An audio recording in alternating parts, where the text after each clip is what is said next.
So a lot of my friends and family, particular in Jamaica, asking me what is my experience being in Canada, because they want to make the transition. Now, this video is not to discourage anybody from coming to Canada. If you feel like Canada is a place that you want to come and live and, you know, start your family, feel free. Don't let this discourage you. But I want to share the realities of Canada. I've been here for the last almost 6 years, and Canada has been, it's different from after COVID. Canada has changed significantly in a number of areas, and I'll speak to some of the areas that I think Canada changed a lot in. When it comes down to taxes, Canada, I think, have one of the highest taxes in the world. So the more money you earn, the more tax you pay in Canada.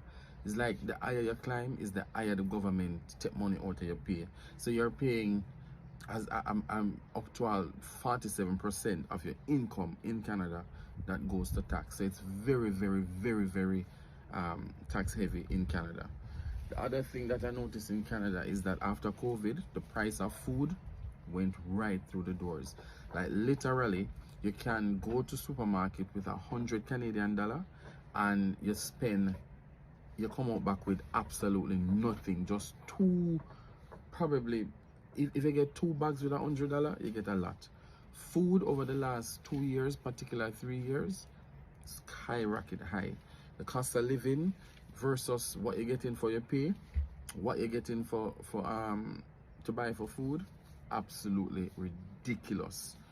The other thing is rent. Now, Canada have this. So before COVID, you could get a 2-bedroom for like 1,100 Canadian dollars, $1,200. Now, after COVID, the same apartment, the apartment that I live on, I got my apartment before COVID, so I got in a very comfortable rate for a 2-bedroom apartment. Now, I have some friends who moved from Jamaica, and there are some vacancies on this apartment, and they live here, and they're paying $1,800 for the same 2-bedroom. And when they move, the landlord charging $2,200 for the same 2-bedroom. So rent in Canada, it's very, very, very expensive. When you talk about the healthcare, now Canada have free healthcare because they use the taxes that we pay to provide free healthcare. But when you go to the hospital, it's like it's no different from an underdeveloped country where you're waiting hours and hours and hours and hours and hours. Like literally you're waiting for 8 hours. You go to the hospital from 7 a.m. in the morning, you're not getting through, and I kid you not, you're not getting through until around maybe 4 or 5 o'clock in the evening. That's when you actually get to see a doctor, because there is a shortage in the healthcare workers. There is no doctor, and you can't go to a private doctor. You can't say, all right, you have your money, so you're gonna go to a private doctor. Canada not deal with private doctor. The rich, the poor, everybody goes to one hospital. Furthermore, you can't even get a family doctor.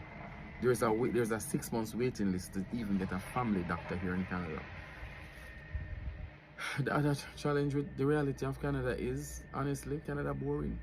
Canada boring. There is nothing to do.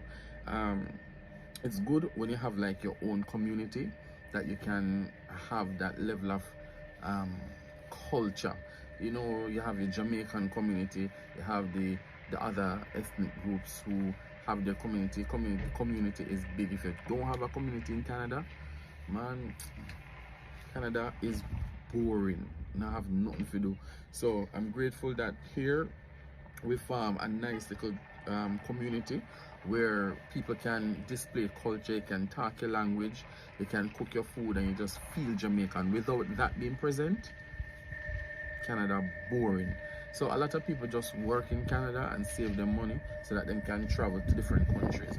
That's what I've been doing over the last couple of years. Like me, I can't stay 12 months in Canada. It's not possible. It's not possible. Yeah. So at the end of the day,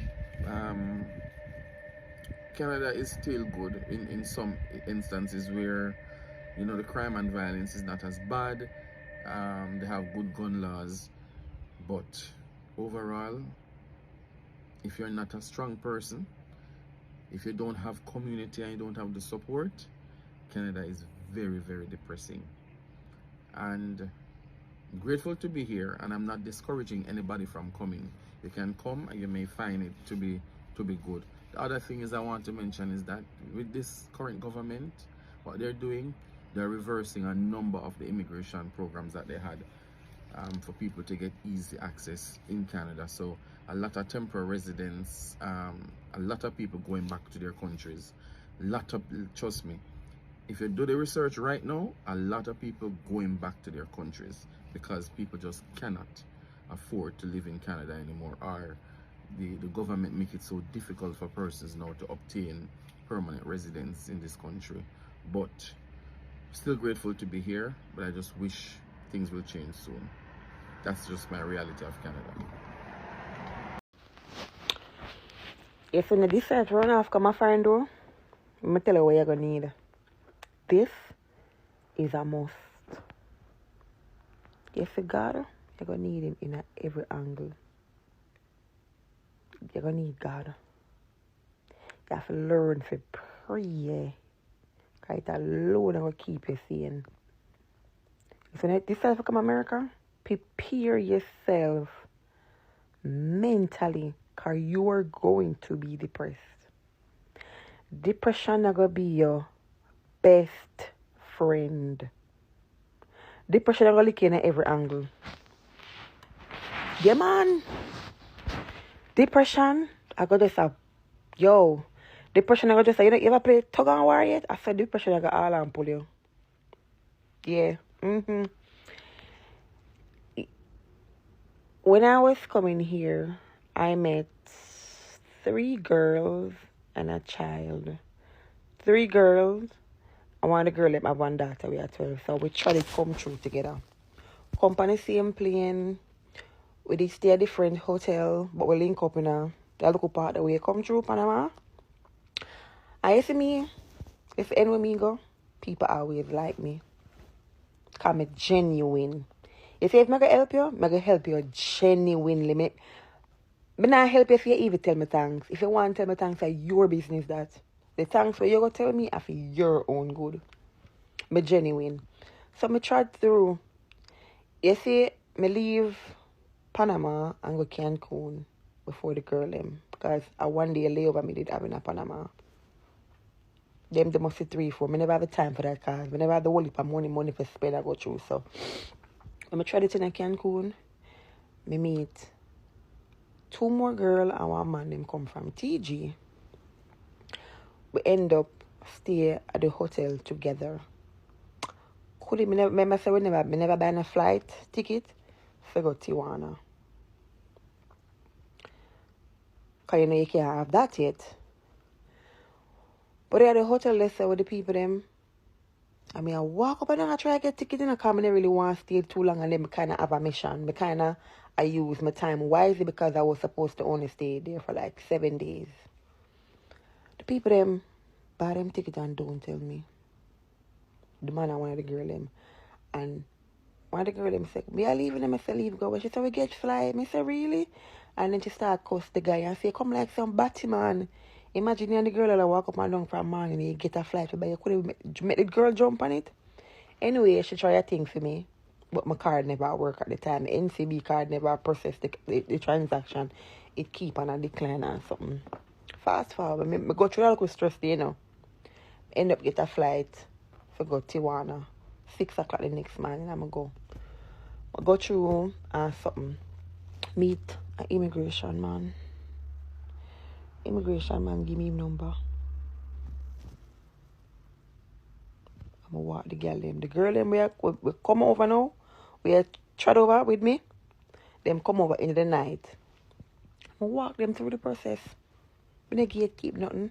I make them know what to say, what to do every little thing. I guide them right through.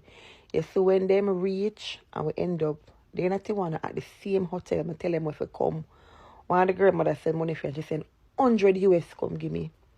I said, make that girl buy a juice, man. I like that girl or something. I would try it, I would go through. Then I would same hotel, different room. Me in a room 301, them in a room 302. We walk up and down because when I come to a whole heap of little drama I go through, you know. Come back. Whole heap of little drama I go through. So the whole I will come through the swamp together, like literally alligator swamp. A 4 hours we walk from. Come through the swamp. We walk from 6 o'clock to about 10:30 in the night. 4.5 hours to walk in through the bush. It's when we walk,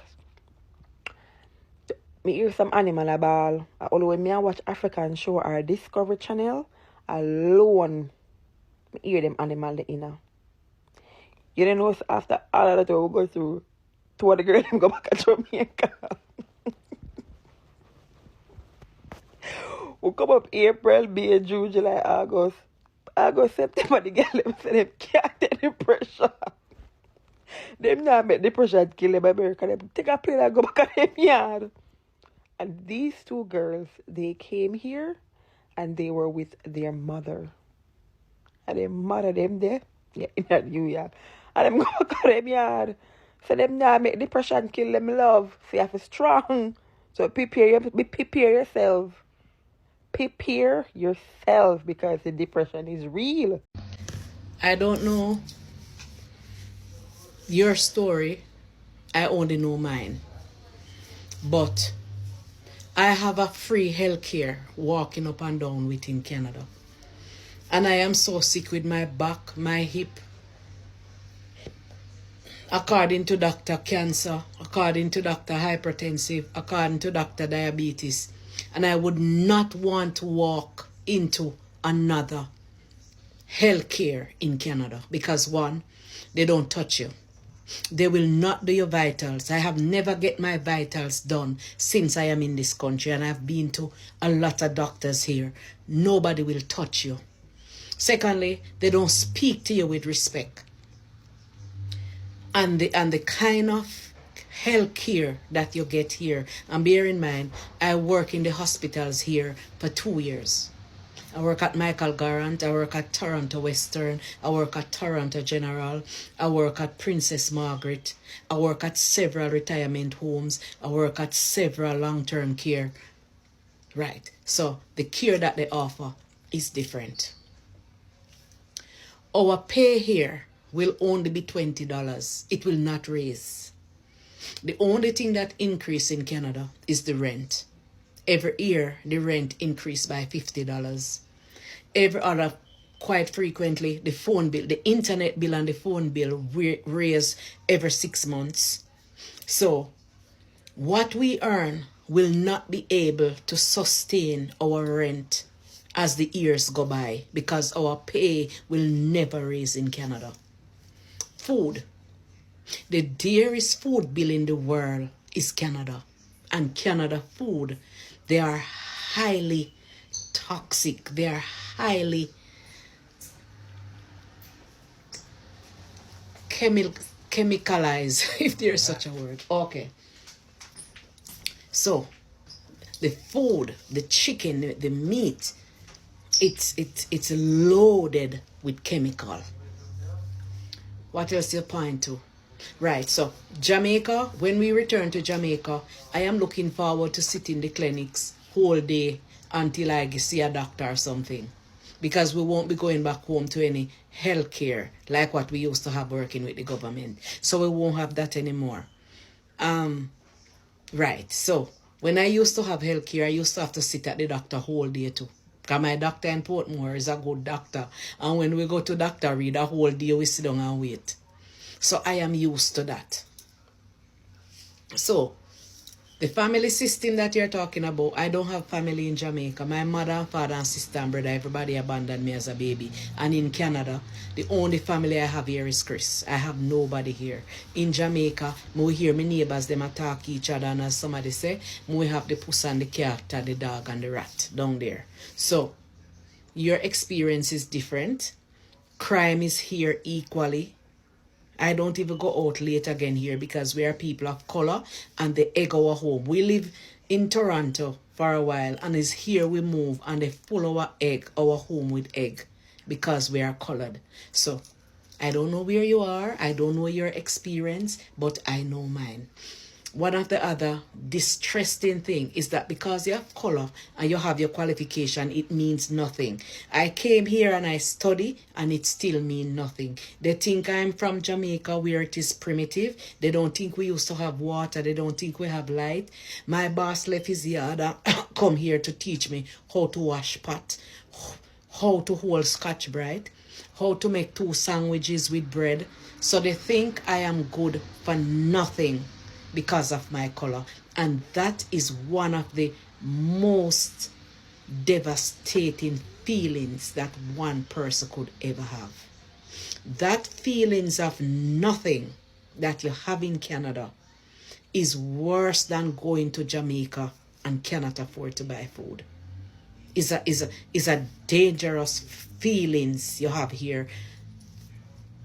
Secondly, here I am the most qualified and I'm the cleaner girl because they think I can't do anything. So enjoy yourself in Canada. We are looking forward to going back home, to go to the beautiful beaches, to walk up and down and enjoy ourselves, to drive, to go to Portmore, to go to Ken's at All Hits Party at night, to go to church and have worship. So we are so looking forward to go home.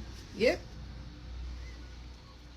I would like to apologize to the Americans, okay? On behalf of each and every foreigner that has ever looked at the US and been like, that looks easy, I could do that. America is easy. I would like to apologize to the Americans because, child, America is not easy. As a single woman, as a single foreigner coming on her 10th year of living in this country, child, is not easy. Stay in your home country. As someone who owns property in the US, as someone who has a good job in the US, as someone who started a business in the US, America is not easy. When those bills start hitting you, child, like the bills hit me this morning and I was just like, I'm done. I'm ready to go back home. Put me back on the first flight back to my home country because I can't do this no more. I can't do this no more. I just can't. Like this morning, I had to pay up to $600 just in tolls and parking tickets and parking violations. Child, I can't just drive my car in this country. I can't just drive my car. That's not enough. And then don't talk about the property taxes. The property taxes are killing me, child. The property taxes, the income taxes, the health insurance. It is expensive to live in America. I don't know how Americans do it. I just don't. Alright, people, watch on. 18 days since my day. I'm still not no friend. Everybody I tell me say that is a good thing still, but I don't know. All me I look outside, I just can't see nobody outside. The place just empty, bro. The place just empty. But one good thing I notice over here, so when people are like, oh, you're Jamaican, and I say, yeah, they're like, wow, that's so cool. I love Jamaica. I want to go to Jamaica. Wagwan. People are trying to say, Wagwan, my bro. Wagwan, my G. Wagwan, you good? Yeah, them thing there. You see me? But over here kind of nice still. But I'm just used to the fact that people always, when me there, people always I walk past, people always outside. I'm there Jamaican, but that's something I see nobody. So I'm just I try to get used to them kind of stuff. Yeah. Living in America and visiting America is two totally different experiences. I've been here 10 years, and one thing I've learned is that you have to keep your head by your body and you have to humble yourself. You literally have to walk and be humble as humble can be. You have to keep your head by your body, especially if you don't have any family member or little to no family member to give you the support that you need financially, emotionally, mentally. You get what me I said? The people who live here and been here for years know what me I talk about and understand what me I talk about. America is a country that can make you. It can make you real quick. But it can also break you faster than how it made you. So you have to be wise, be humble, listen, pay attention, and take heed. Hey lovelies, welcome back to another episode and thank you so much for tuning in. I really do appreciate it. My good name is Judy. So in the previous video, I posted to you the reasons as to why most of the Jamaicans abroad are now planning to move back to Jamaica, because the kind of life abroad actually is different from the life we have in Jamaica, from the life we have in Africa. Communal life is not in these Western countries. This is where the depression will start. Suppose you are living alone abroad, or maybe you are living with your family abroad, you'll still be depressed because, yes, there is money, because you have to work your ass off to get that money. Their currency has higher value than the currencies we have in Africa, but you will have to pay a lot of bills each and every day, and this will be sucking up your mind each and every time. The depression will hit. When it comes to the hospital insurance covers, you'll have to pay them. I think this is the most of a reason why most of the people, not only Jamaicans but also some of the Africans, actually want to move back to their motherland, because life there actually is no good. It's so difficult. And most of the foods in the Western country, majority of them have a lot of chemicals, unlike the foods we have in Africa, where you can go to the garden, get those fresh organic food, the vegetables, the fruits, name them. The foods abroad, mostly they are being imported from other countries. And if you find the manufactured one, oh my god, it's full of chemicals, and you will grow chubby if you don't maintain your weight, or if you don't consider the kind of food you are eating. One moment you'll find yourself very chubby and you won't imagine where you got that weight.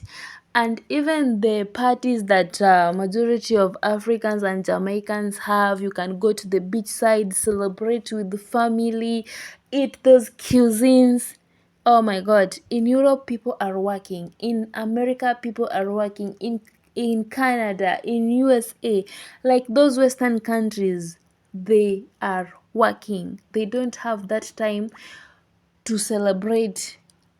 Each and every time is just working, working, working, because they have to pay those bills. If you don't pay the bills, how will you survive? It's not easy. So guys, if you're a Jamaican, if you're yes, I'm from Kenya. If you're a Kenyan, if you're an African and you are abroad, are you planning to move back home, or are you planning to permanently reside in the Western countries? Let me know. Because again, some of the Western countries, they have their languages, of which if you are there and you want residency or you want to stay in that country, you must learn a new language. Man, it's not easy. Imagine being an adult and learning a new language. It will take you time. The struggle is just real. I wish, even I have some friends in America who relocated there, and they're saying that we have to speak the way Americans speak, because if we don't do that, they'll not be understanding us, because our accent is totally different. I was like, what? Wait a minute. So you have to speak like Americans for them to understand you. I thought that if you move to America or maybe the UK, they are speaking English, then you won't have any difficulties. Man, it's not that way, baby. It's the other way round.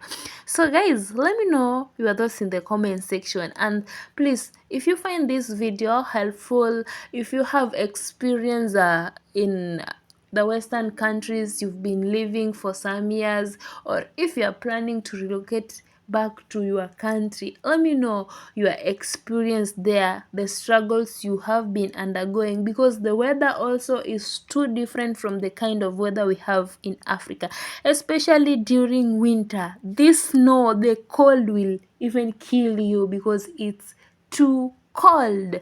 Anyway, let me know your thoughts in the comment section, and please don't forget to give this video a thumbs up so that it can reach a majority of the audience, and also subscribe if you haven't subscribed. Turn on that notification bell so that you get notified whenever I upload a video. Until next time, please take good care of yourselves and see you.